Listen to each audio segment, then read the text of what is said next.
victoire, ce serait trop dire. Ce que nous attendons comme victoire, c'est une prise en compte totale des aspirations profondes des Togolais, telles que nous les avons exprimées, encore une fois, en proposant des solutions de sortie de crise aux facilitateurs. Mais nous savons que la CEDEAO défend des valeurs. Et ces valeurs sont celles pour lesquelles nous nous battons aussi. Les Togolais aspirent à vivre conformément à ces valeurs. Et il n'y a pas de raison que la CEDEAO ne les aide pas à atteindre ce résultat.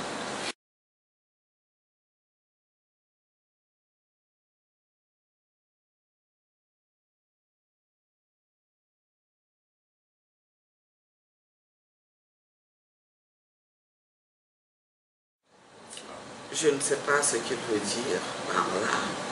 Ce que moi je sais, c'est que je me bats pour faire triompher la démocratie au Togo. Je me bats pour qu'il y ait alternance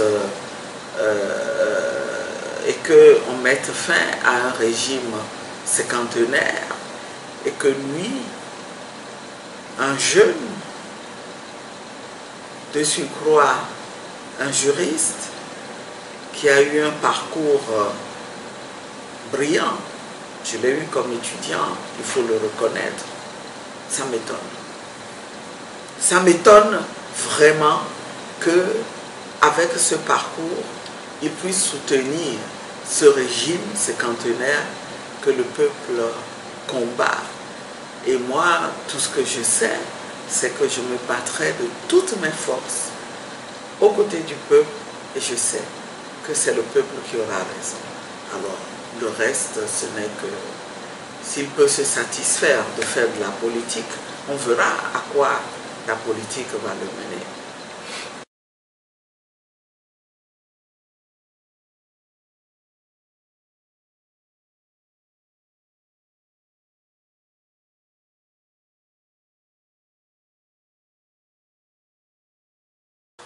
Ben, nous sommes reconnaissants aux facilitateurs d'avoir pris publiquement cette position. En réalité, c'était une position que tout le monde connaissait. Les facilitateurs ont été clairs dans la salle lorsque, après avoir pris connaissance du contenu du communiqué, et en présence même des chancelleries, des représentants des chancelleries représentés au Togo, nous avons essayé de comprendre ce passage dans lequel il était dit dans le communiqué qu'on suspendait, on demandait au pouvoir de suspendre la préparation des élections, mais néanmoins, on donnait une date indicative. Et notre réflexe, ça a été de dire aux facilitateurs, lorsqu'ils nous ont expliqué que cette date n'était qu'indicative, nous avons dit, Excellences, Messieurs les Présidents, nous connaissons ceux à qui nous avons affaire. Si vous laissez cette date dans ce communiqué, eh bien, ils seront tentés de s'en servir pour dire que vous avez imposé une date pour l'organisation des élections. Ils vont s'en servir tout comme ils se sont servis du geste de bonne volonté que nous avions posé pour accepter de suspendre momentanément les marches. Et ce qui devait arriver, arriva. Cela n'a pas manqué. Et une fois encore, le monde entier verra la mauvaise foi de ce régime. Et le monde entier comprendra que le peuple togolais a raison de vouloir en finir avec cette gouvernance-là, qui est une gouvernance basée sur le mensonge, sur la ruse, sur le subterfuge. On a recours à tout, sauf à ce qu'il faut pour servir les intérêts des populations.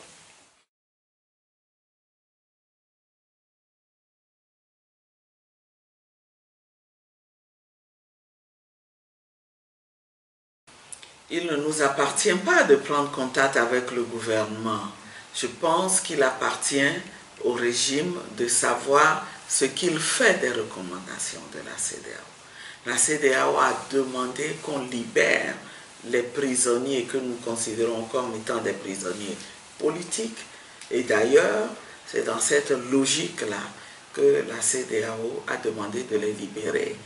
C'est dans cette logique que le facilitateur, le président de la République ghanéenne, son Excellence M. Nana Akufo-Addo, s'est évertué à expliquer au régime, représenté par des membres du gouvernement et des responsables du NIR, que la libération des détenus doit obéir à une logique politique. Et s'ils avaient écouté le facilitateur, aujourd'hui nous n'en serions pas encore à demander la libération des prisonniers. On verra. Maintenant que les facilitateurs sont nantis d'un mandat formel de la CEDEAO, eh bien, nous verrons. Et il appartient aux facilitateurs de tirer toutes les conséquences de l'application ou la non-application de cette demande-là.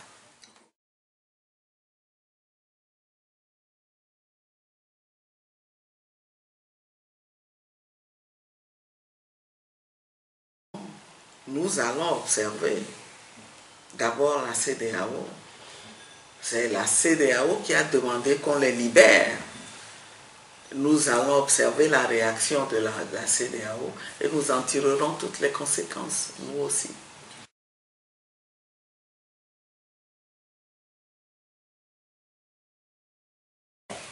Ben, vous savez, on est heureux.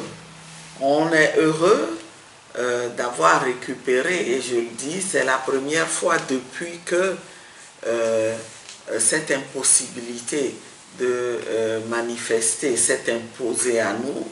C'est la première fois que formellement et noir sur blanc, les facilitateurs demandent que le droit de manifester soit garanti sur toute l'étendue du territoire. C'est un droit qui nous appartient. Nous sommes en train de nous organiser. Nous verrons, nous jugerons de l'opportunité de nous en servir, d'en user ou de ne pas en user.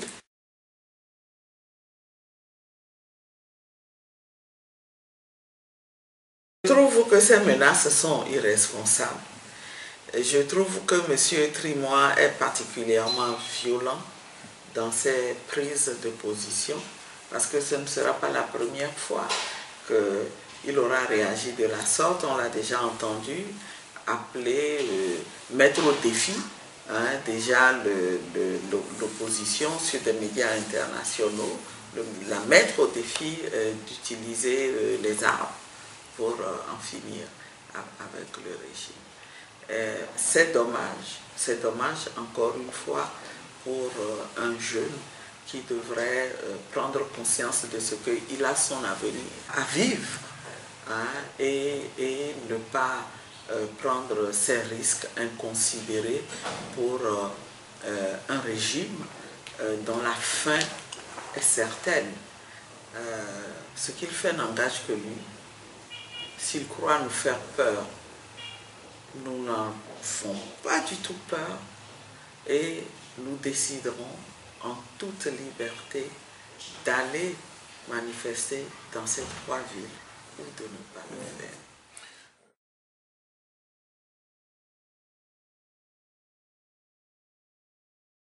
La CDPA est consciente de ce qu'elle doit apporter sa contribution à ce combat noble que nous sommes en train de mener.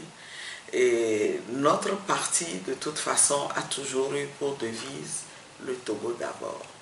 Le Togo d'abord, c'est ce qui nous a guidés à créer ce parti dans la clandestinité. C'est pour travailler à l'entrée du Togo en démocratie. Et quand nous faisons le bilan, nous disons, nous sommes conscients de ce que le Togo n'est que formellement en démocratie. Il s'agit d'un vernis de démocratie. Et nous avons conscience de ce que notre tâche n'est pas terminée. Et pour nous, le Togo demeure une priorité pour laquelle nous nous battons autant que pour amener le parti à accéder au pouvoir. Bien sûr, de temps en temps, nous n'avons pas coupé avec le terrain. Tenez, samedi dernier, j'ai rendu visite à une grande fédération de la CDPA dans le AO, où j'ai rencontré 80 responsables de sections et sous-sections qui ont éprouvé le besoin de se réunir pour renforcer leur capacité en échangeant sur la situation dans leur milieu respectif et les stratégies pour amener les populations à mieux comprendre ce qui se passe. Et ça a été l'occasion aussi pour ces responsables locaux d'avoir encore une fois des informations sur le processus de décentralisation et enfin d'avoir des informations fraîches sur le dialogue et sur le combat qui est en cours. Voilà. Merci à vous aussi.